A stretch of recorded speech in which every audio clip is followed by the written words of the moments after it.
to The Perfect Stool, Understanding and Healing the Gut Microbiome. This is your host, Lindsay Parsons, and today we're tackling a topic that's everywhere you look, supplements. You walk into any health food store, you look around online, and you're hit with an overwhelming selection of supplements and marketing for every possible condition from boundless energy to eternal youth. Most people don't want to take 150 supplements a day like Dave Asprey says he does, so this podcast is just a beginner's guide to what I think are the basics and non-negotiables, whether you've got health issues or not. My goal today is to help you move from a shotgun approach where you're just grabbing bottles off a shelf or following the best online marketing, hoping something works, to a more targeted foundational approach. But first, if you haven't yet subscribed to or followed the podcast, be sure to do that now.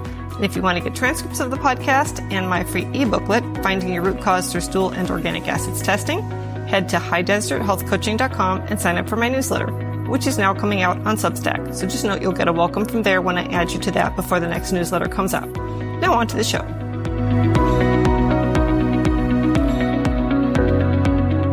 Now, before we get into the bottles and the capsules, let's start with the most important point. Supplements are the icing on the cake, but your diet and lifestyle are the cake itself. Without a solid, nutrient-dense diet, the best supplements in the world are just a Band-Aid on a bigger problem. You cannot out-supplement a diet of ultra-processed foods, high sugar, too much alcohol, or a lifestyle of chronic stress, lack of exercise, poor sleep, or loneliness.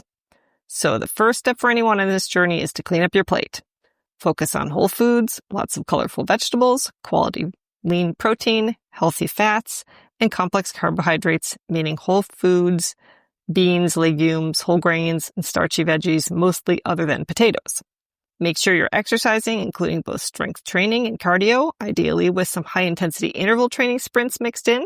If your sleep is less than optimal, usually the problems start before you head to bed, so start figuring out how to bring in better sleep hygiene practices and back your day up to allow you to go to bed early, enough to get a solid 7 to 8 hours. And if you're lonely and don't have good social relationships, and this is a tough one, I understand very well, sometimes you have to be the person who initiates these things.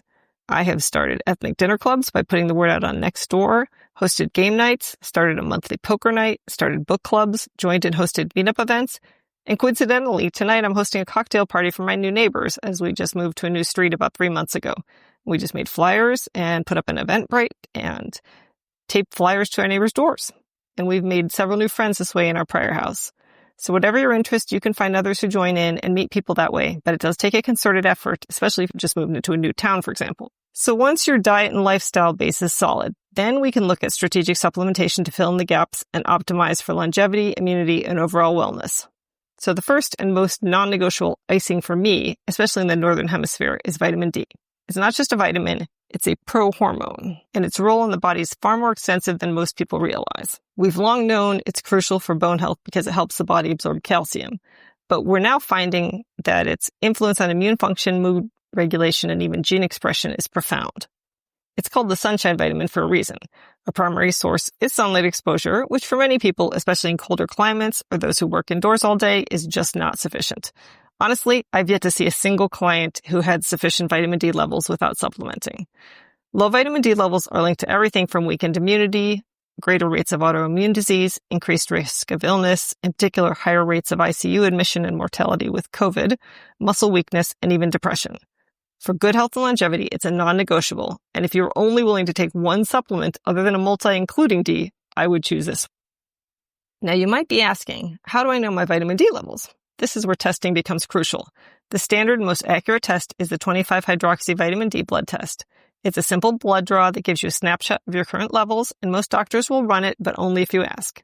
Most labs will give you a range. Anything below 20 ng per ml is considered deficient, and anything from 20 to 30 ng per ml is considered insufficient. But that level is in fact way insufficient. For optimal health and longevity, a growing number of experts recommend aiming for a level between 40 to 80 ng per ml.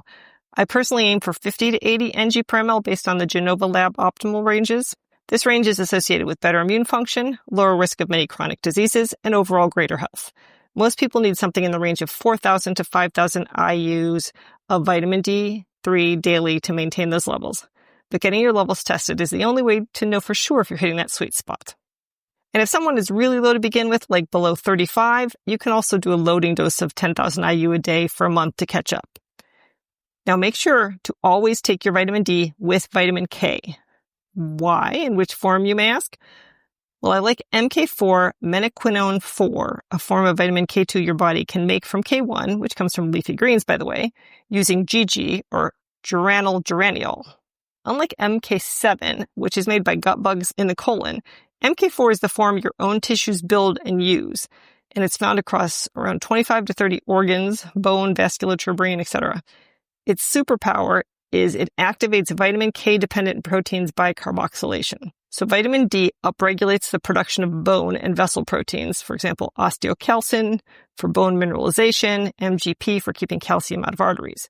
And MK4 switches them on and activates those proteins so they actually bind calcium correctly.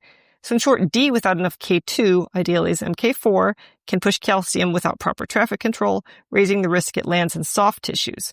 In other words, taking D plus MK4 ensures calcium goes to your bones and teeth, not to your arteries, creating calcification, or kidneys, creating stones, in particular if you're also supplementing with calcium. I actually like the Seeking Health vitamin DK drops that have MK4, or there is a Designs for Health vitamin DK that has MK4 that I like as well. Next up, let's talk about the B vitamins. These are a family of 8 essential vitamins that are crucial for cellular energy production, brain function, and overall metabolism. I have yet to see a single client that was not deficient in B vitamins without having taken either a multivitamin or a B complex. Think of them as the tiny cogs that help everything else in your body run smoothly. The problem is that our diets, even healthy ones, can sometimes be low in certain B vitamins, and some people have genetic factors that make it harder for their bodies to use them. When people started processing grains and removing the outer shell and the germ, we removed lots of the common sources of B vitamins from our diets. Hence why flour is often enriched in B vitamins, but typically the cheapest and least bioavailable kinds. And for people on gluten-free diets, which seems to be the majority of people I see with gut health or autoimmune issues, which is recommended, by the way, even that source of B vitamins is eliminated. This brings us to a key distinction: methylated versus non-methylated B vitamins. The term methylated refers to the body's ability to convert a vitamin into its active usable form. For example, the B vitamin folate, or B9, in its standard non-methylated form is called folic acid. But for your body to use it, it has to convert it to the active form, L-methylfolate.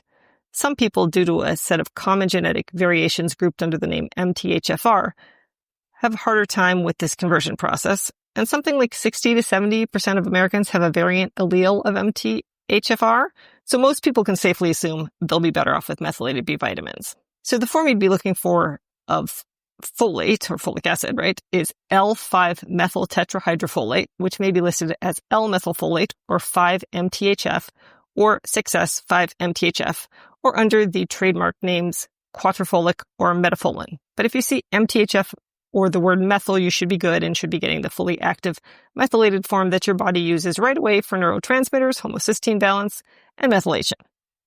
Another form, folinic acid, or 5-formyl-THF, is a natural active form that bypasses MTHFR, but doesn't directly provide methyl groups. It's often used in cancer therapy, fertility, or when someone needs a gentler folate support, or has some uncommon SNPs such that they don't do well with methylated B vitamins.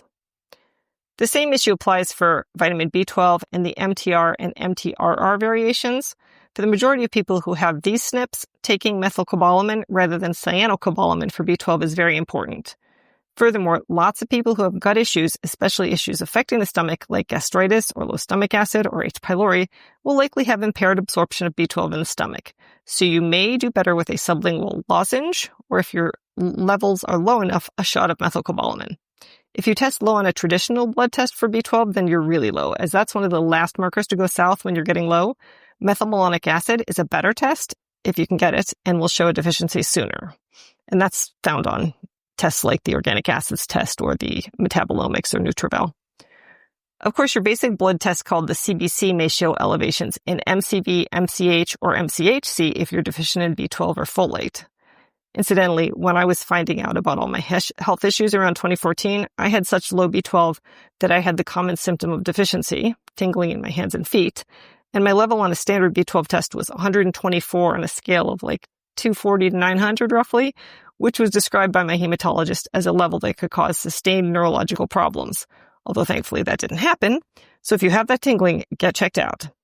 For someone who is deficient and has possible absorption issues, or vegans, as you get most of your B12 from animal products, 1,000 microgram or 1 milligram sublingual methylcobalamin is a good choice. Or if you don't think your absorption is compromised, just pick a good B complex with 100 micrograms to 1,000 micrograms of methylcobalamin and at least 400 micrograms of methylfolate. Just make sure that between any multivitamins and B complexes, you don't overdo the folate. The daily recommended maximum, unless you have an identified deficiency, is 1,000 micrograms of folate. While most people do well with methylated vitamins, a small group feel overstimulated, anxious, irritable, or get headaches when taking high doses of methylfolate or methylcobalamin. It's not super common, but it does happen in people who are sensitive methylators. In those cases, gentler forms work better, so folinic acid instead of methylfolate still supports folate pathways, and hydroxycobalamin or adenosylcobalamin instead of methylcobalamin provide active B12 without the same methyl punch. These forms are especially helpful for people with neurological issues, detox imbalances, or who just don't tolerate methyl donors well. Seeking Health makes a product called B-, which doesn't have any folate or B12, which is sometimes useful for people in this situation who need other B vitamins, but are sensitive to these two methylated forms. And I should also mention quickly that in looking at B complexes, there are a couple things to watch out for. Most people I see are deficient in B6, whose active form is peroxyl 5-phosphate or P5P. This is less crucial to get in its active form than the other two, but good B complexes have some amount of P5P in them. But a small number of people with certain genetics can overload on B6, and symptoms of that mimic those of B12 deficiency, which is tingling, numbness, burning, or pins and needles in your hands and feet. So if you started a B complex and start having those symptoms, you should stop taking it and get your B6 checked. So something in the range of 25 milligrams or below of B6 is safest if you don't know your B6 genetics and haven't shown any deficiency on any test. But if you're deficient, which is super common in anxiety and depression, as lots of B6 is used with your neurotransmitters, then you may need more like 50 or 100 milligrams of B6. Another thing to be careful of is B5 or pantothenic acid. That's another one that you can overload on. Some people will feel wired or have insomnia with amounts as high as 100 milligrams a day. So I usually try to max out a bit lower than that for most people, more like 75 milligrams or less. It's a small subset of people who are under a lot of stress or have adrenal dysfunction who may benefit from megadoses of B5, like 500 milligrams a day, but that's a small minority. But a good B complex will have middling doses of most B vitamins from like 10 to 50 milligrams of most of the Bs, with 100 to 1,000 micrograms of B12 and 400 to 800 micrograms of folate, which is often expressed in micrograms DFE, which means direct folate equivalents. And it's also good to find a B complex with some choline, which isn't in all of them. Some of my favorites are the AOR Advanced B complex. If you want lower B6, the Thorin Basic B complex, or if you want more B6, the Thorin B complex number 6, which has 100 milligrams of B6. Next on my list of foundational supplements is magnesium. Magnesium is involved in over 300 enzymatic reactions in the body. It's considered the master mineral because it's a silent hero doing everything from regulating muscle and nerve function to blood sugar control, blood pressure, and protein synthesis. The problem is that our soil is so depleted of minerals that even if you're eating a perfect diet, you're likely not getting an optimal amount of magnesium. Magnesium deficiency could manifest in a lot of different ways. People think of it for muscle cramps or twitches, but it can also show up as constipation, insomnia, anxiety, headaches, migraines, or even poor energy levels. The tricky part with magnesium is that there isn't one best form. The type of magnesium you take really depends on what you're trying to achieve. When it comes to testing for magnesium, that's where things get a little tricky. The standard and most common test your doctor will run is a serum magnesium test as part of a comprehensive metabolic panel. The problem is this test is often unreliable. Your body keeps only about 1% of its total magnesium in your blood, and it works incredibly hard to keep that level in a tight normal range by pulling magnesium from your bones and tissues if needed. So you can have a normal serum magnesium test result while still being deficient on a cellular level. The more accurate and reliable test is the RBC, or red blood cell magnesium test, which measures the magnesium inside your red blood cells. This gives a much better picture of your body's true magnesium stores. And an optimal reference range for RBC magnesium is 4 to 6.4 mg per DL. Now let's walk through some of the different types of magnesium. Most people are familiar with magnesium citrate, and it's a very popular and well-absorbed form, but it has a well-known side effect. It pulls water into the intestines, which is why it's a great choice for people who deal with constipation. I like the natural Vitality Cone magnesium for people who are constipated, and most people do well with 2 teaspoons before bed in water. But if that's too much and you have a blowout, back down to 1/2 teaspoon and titrate up by 1/2 teaspoon every 2 days. You can add more in the same way if you get no help at all from the 2 teaspoons. However, if you're not trying to solve that particular problem, you might find it gives you some digestive distress. Then there's magnesium oxide. This is a very cheap form, often found in low-cost multivitamins. It's a laxative as well, but its bioavailability is very, very low. The body absorbs only about 4% of it. I would generally recommend staying away from that for long-term health, although I have found that some people, especially people with interstitial cystitis who have issues with citrates, may need to use this form instead for the laxative effect. For people who struggle with sleep, anxiety, or general relaxation, magnesium glycinate is a fantastic form. It's a chelated form, meaning it's bound to the amino acid glycine. Glycine itself has a calming effect on the nervous system. So when you combine it with magnesium, it's a 1-2 punch for relaxation. It's highly bioavailable and gentle on the stomach. You can't get a ton in one pill, and you need to make sure you read the label well, as it may say 400 milligrams on the cover, but they mean that in 4 pills. So I like the one that's on Fullscript from BioSpec called Mag Glycinate 510, which is 170 milligrams per pill, or Magnesium HP from Healthy Gut, which is 180 milligrams per pill. Most people need at least 400 milligrams of supplemental magnesium a day in a well-absorbed form. And for brain health, there's a newer, more exciting form called magnesium L-threonate. This form's unique because it's been shown in studies to effectively cross the blood-brain barrier, and no other form of magnesium does this as efficiently. So this means it can directly increase magnesium levels in the brain, which is crucial for cognitive function, memory, and learning. If you're looking for cognitive benefits and brain health, this is one to consider. The patented ingredient is called Magtine. The main drawback of the form is that it's not a lot of magnesium per unit consumed, with only 144 milligrams total of magnesium in 3 pills, and a total of 2,000 milligrams of magnesium L-threonate. So you're getting a lot of L-threonate. All right, so let's talk next about fish oil. The science on the benefits of omega-3 fatty acids is overwhelming. I'm talking about EPA and DHA, the 2 primary omega-3s found in fatty fish. They are powerful anti-inflammatory agents, and we know that chronic low-grade inflammation is a root cause of almost every modern chronic disease, including heart disease, Alzheimer's, and cancer. Fish oil helps to put out that fire. It also has profound benefits for brain health, heart health, and joint health. If you have low HDL, the good kind of cholesterol, you may be deficient. The market for fish oil is probably one of the most saturated. It seems like every bottle looks the same, but here's how do you pick a good one from a bad one. The biggest risk with fish oil is that it can go rancid very easily. And when you consume the rancid oil, you're doing more harm than good as you're introducing oxidized fats into your system. So the first and most basic test is just to smell and taste it. If it smells or tastes fishy, it's a bad sign. It should be virtually odorless and tasteless. So given I live in Arizona, I try to stock up on my fish oil in winter so it's not going through the mail in summer. Beyond that, you need to look at a few things on the label. First, look for a third-party certification seal. Organizations like IFOS, which stands for the International Fish Oil Standards Program, or the gold standard, they test for purity, potency, and freshness, which ensures the product is free of heavy metals like mercury, PCBs, and other environmental toxins that can accumulate in fish. If you don't see that certification seal, be skeptical. The second thing to look for is the form. You want to look for the term triglyceride form on the bottle. The natural form of omega-3s in fish is the triglyceride form. And when they process fish oil, they convert it to an ethyl ester form to purify and concentrate the EPA and DHA. So a high-quality brand will then reconvert it back into the more bioavailable triglyceride form. The research shows that the triglyceride form is absorbed by the body up to 70% better than the ethyl ester form.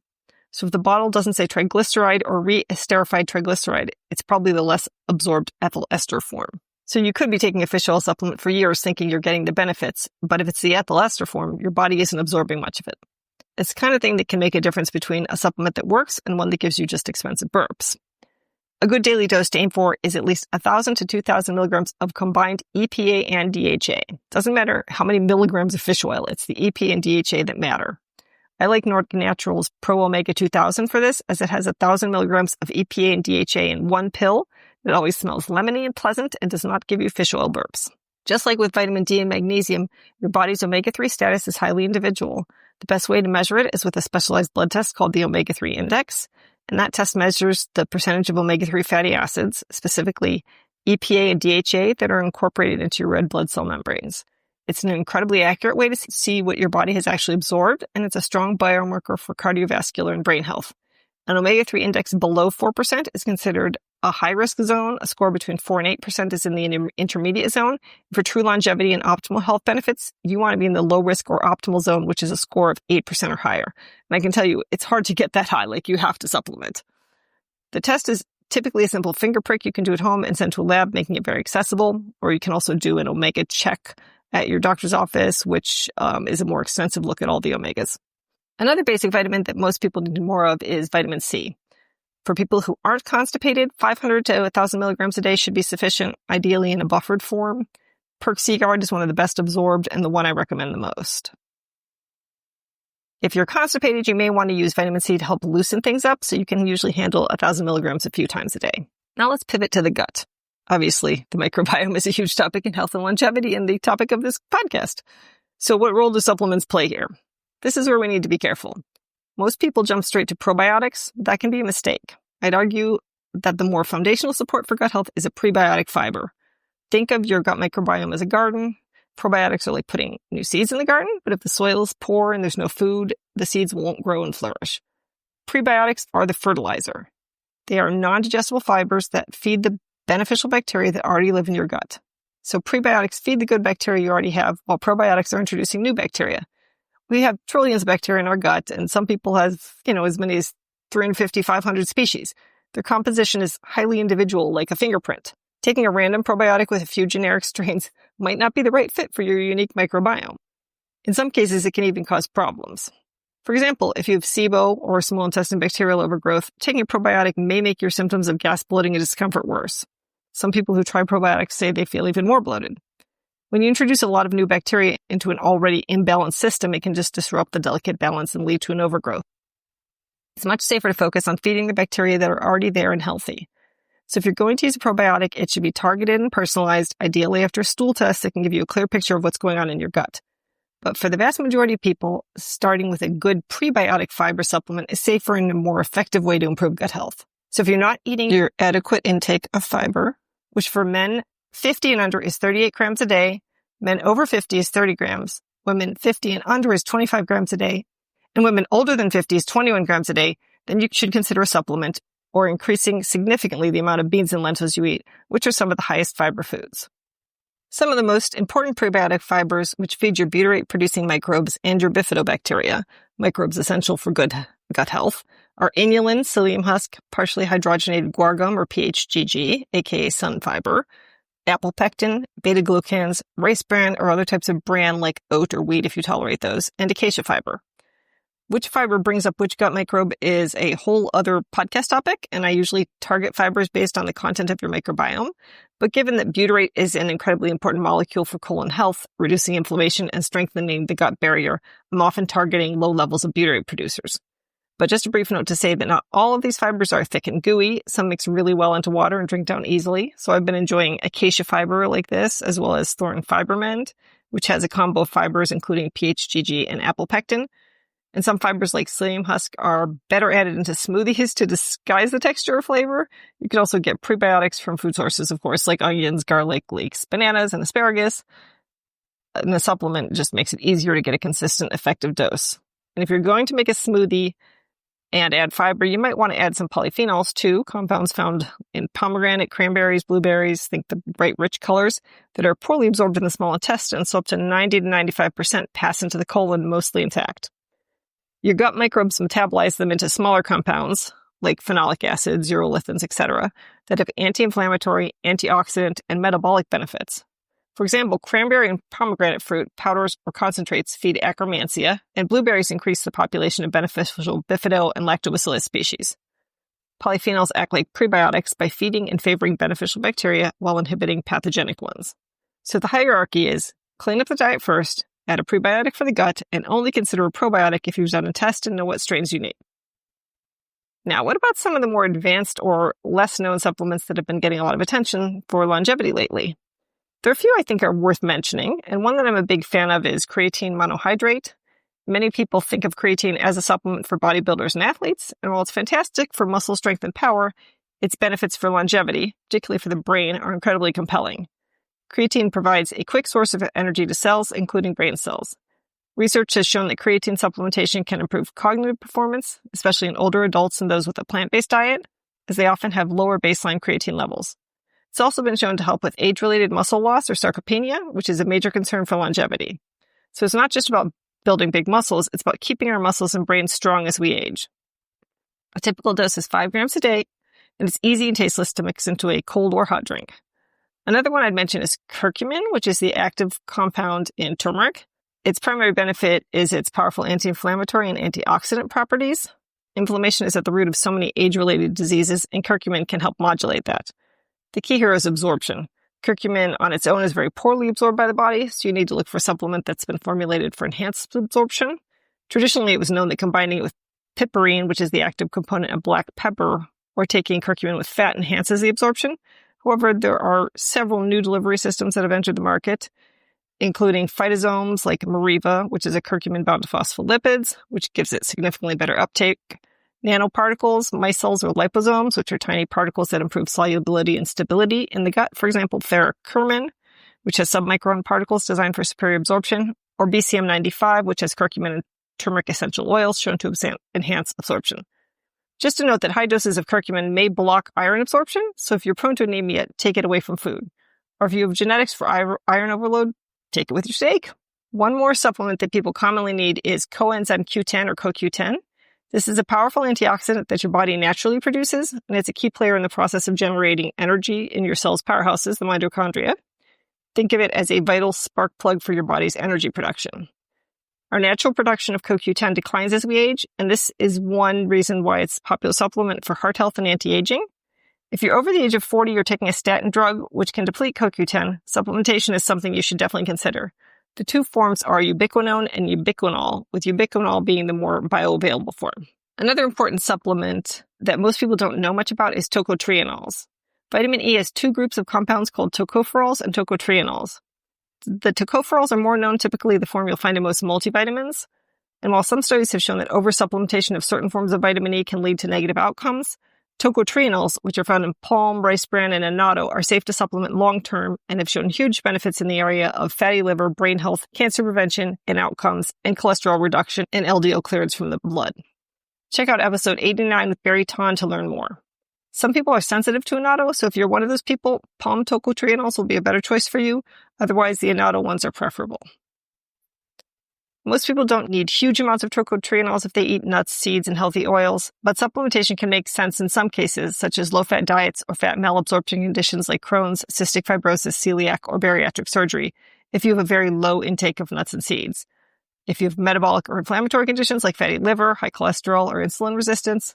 For our skin or eye concerns, including oxidative stress, eczema, or age-related macular degeneration, high oxidative stress load, for example, smokers, environmental toxin exposure, or intense endurance athletes. When the folks from the DNA company came on my podcast, because I have familial hypercholesteremia, he recommended tocotrienols for me as part of my lifetime stack. Finally, I recommend that most people take a multivitamin just to cover their nutritional bases. A good multi should have all your vitamins such as A, D, E, K, C, along with methylated B vitamins, and minerals including magnesium, calcium, zinc, copper in some cases, selenium, manganese, iodine, chromium, and molybdenum. Some also have iron in them, but make sure to take it only if you have an iron deficiency, as excessive iron can cause inflammation in the body. Some of my favorites are made by Pure Encapsulations. If you want one with everything in it, including all the D and K, you'll try their Pure Response Multi, which provides everything in 2 pills, or their one multivitamin, which provides everything, although only 2,000 IU of D in 1 pill a day. Or if you're looking for a multi that provides vitamin E in the form of tocotrienols, you should check out Designs for Health's Twice Daily Multi. Note that none of these multis I just mentioned have any copper in them. For some people, it is important to take copper with zinc in order to prevent the zinc from pushing down copper levels. If you start a multi and have issues with fatigue, then you may need to pick one with copper and get your copper and zinc tested just to make sure everything is in range. Ideally, you want your zinc in the top half of the reference range and your copper in the lower end. This is a blood test. And if you eat nuts and seeds and keep the zinc to around 15 milligrams a day or below, you're unlikely to end up deficient in copper, but I have seen it happen. So to bring it all back to the beginning, it's about building a solid foundation first. We can't use supplements as a shortcut. Supplements are not a magic pill. They're a complement to a healthy lifestyle. The first, second, and third steps are always a whole food diet, regular physical activity, prioritizing sleep, managing stress, and having good social connections. Actually, those are the first through fifth steps. But once you have those pillars in place, strategic and targeted supplementation guided by personal data from tests like the ones we discussed can be key to unlocking an even higher level of health and longevity. And I've linked lots of the supplements you heard in the show notes, so be sure to check those out. If you're having gut health issues and you'd like help figuring out your next steps, I work with individual clients to get to the root of their digestive issues. You can set up a free 30-minute breakthrough session using the link in the show notes or visit highdeserthealthcoaching.com. And if you have bloating, loose stool, or constipation, check out my SBI powder linked in the show notes. Or if you have loose stool or diarrhea, check out my Tributrin Max linked in the show notes. To support the podcast, you can also order supplements at a discount through my Full Script dispensary. Use my affiliate links to Amazon for anything, not just supplements. So please bookmark my link and use it for whatever. Or iHerb, which is available worldwide. You can become a supporter on Patreon. You can also connect with me on Instagram, Facebook, X, or in my Gut Healing Facebook group, all linked in the show notes. Thanks for joining me today, and here's wishing you all the perfect stool.